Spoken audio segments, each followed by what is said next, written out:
Thank you for joining this lesson. We're going to discuss physics, heat transfer. So I'm going to begin by definition of a few things here. The definition of heat, this is a form of energy which flows from a point of high temperature to another point of low temperature. In simpler terms, we can say that heat is a form of energy that flows due to temperature difference. So that is one definition of heat. The next thing we should look is a few differences between heat and temperature, because people tend to confuse the two terms. Heat is not temperature, temperature is not heat. Heat is a form of energy that flows due to temperature difference. That is the definition of heat.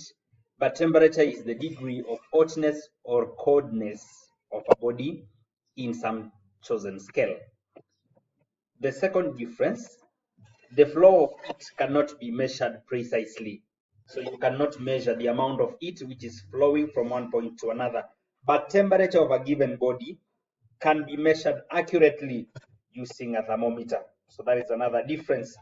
And finally, we can also use the difference on the SI units of recording each of the two quantities. We say that heat as a form of energy, the SI unit will be joules, but temperature as Kelvin as the SI unit. Then we have a few modes of heat transfer, and in this lesson I'll be handling conduction. So there are three modes of heat transfer, that is conduction, convection, and radiation. Allow me focus on conduction. This is the transfer of heat within an object without the movement of the object as a whole. Therefore, during conduction, heat is transferred, but the conductor itself does not change position. There are two main mechanisms of heat conduction, and that is through vibration of molecules or particles. Vibration of particles, atoms, molecules. And the second one is through free electrons in the structure of the conductor.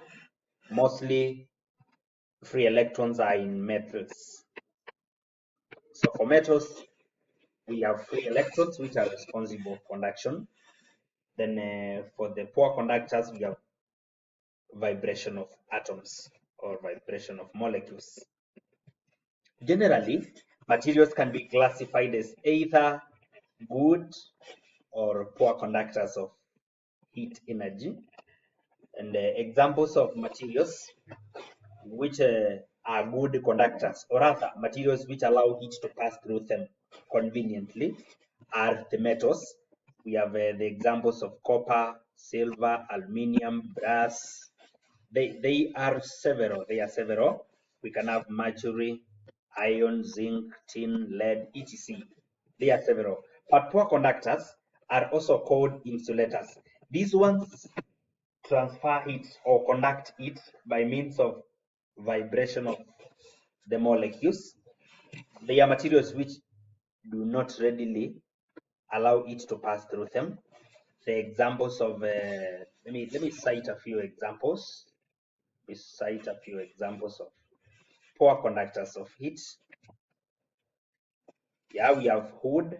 It's not a good conductor of heat. There is air, water, rubber, plastic, glass. It is so. These are poor conductors of heat. They don't really allow the conduction of heat through their structure. Let's have this example to show that wood is a poor conductor, while iron, for this case a metal, is a good conductor of heat. The figure below shows pieces of wood and iron of equal length and diameter maintained intact.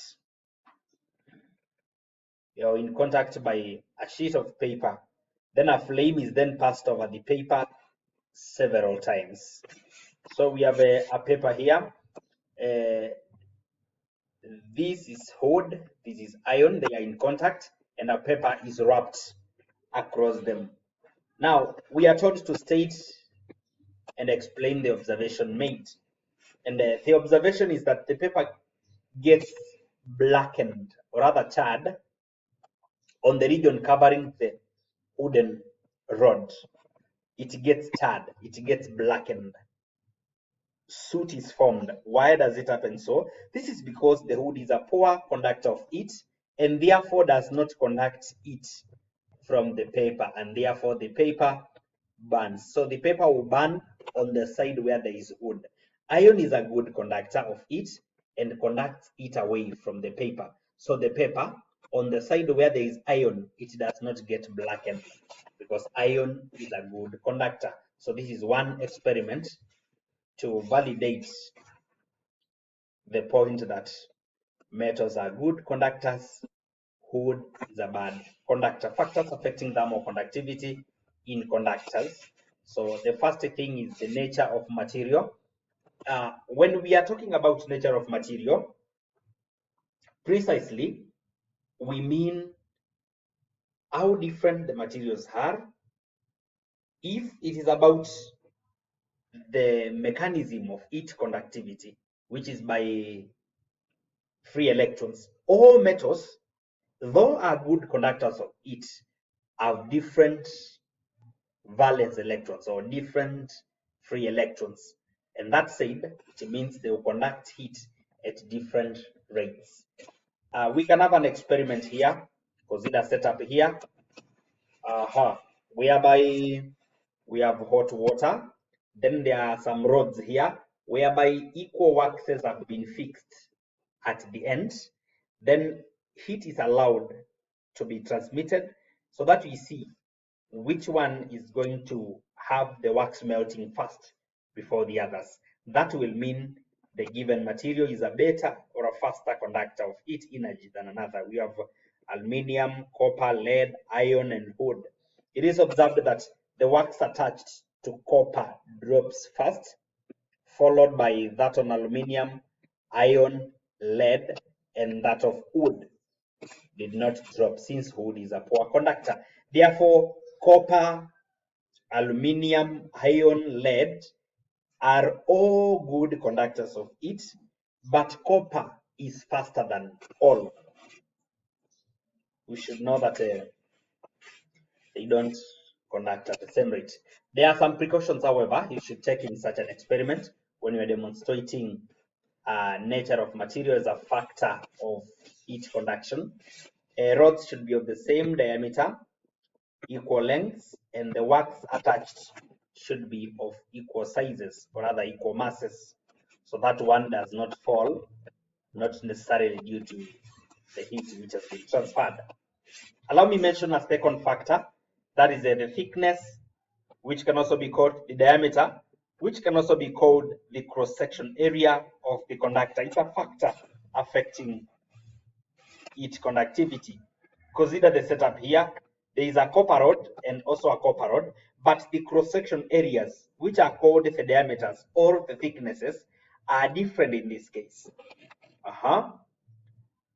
If you attach wax which is equal to this side and another wax at this end, it is observed that the wax on the thicker iron rod, actually they have used copper, so we can say copper rod. On the copper rod drops fast. So on the thicker one, it will drop fast. This is because more heat flows through a thicker conductor per unit time. Therefore, conductivity of conductors increase with thickness of the conductor. Simply, let me bring in what is bringing about the difference in conductivity when it comes to cross-section areas. Per unit length, in the thicker conductor, there are more free electrons as compared to the thin copper rod. Therefore, the more number of free electrons in the thicker copper rod will ensure efficient heat transfer compared to the thin copper rod. So there are fewer, let's say that is 1 meter of the length, and we have also 1 meter here of the thicker. There are free electrons in each case, but in the thicker copper rod, the free electrons are more. Precautions: ensure time of exposure is equal, then equal length and type of rods. the same wax must also be used. Then the rods should be placed at equal distances from the source of heat. Then there is also what we call temperature difference as a factor that affects the rate of conductivity. Let's take these two cases, for example. We have set up A, in which water is at 90 and the other one is at 50. And in the second case B, water is at 90, but the other side is at 20. So you can see temperature difference in setup A is small because it's from 90 to 50. In the second case, we have a temperature difference, which is rod from 90 all the way to 20. Then we are told it is observed that the wax in setup B dropped fast because greater temperature difference, because of the greater temperature difference than in A. Therefore, the greater the temperature difference, the greater the rate of heat transfer. If temperature difference between the two ends of the conductor is so great, conduction will be very fast. If temperature difference is low, then the conductivity is going to be slow. Some precautions: rods of equal diameter in such an experiment, equal lengths, then wax of same size, and we also have wax should be placed at equal distances. Rods should be of the same material. We have the factor number 4, that is the length of the conductor. We can consider a setup here. We are using the same cross section, the same material, then the same temperature difference. Then we have wax and wax. Now heat is placed at equal distances from A and B. Let us see which one is going to melt first. Remember, A is longer than B, so length is being examined as a factor in this case. And so we are saying that it is observed that the wax on rod B dropped fast on the rod which is shorter.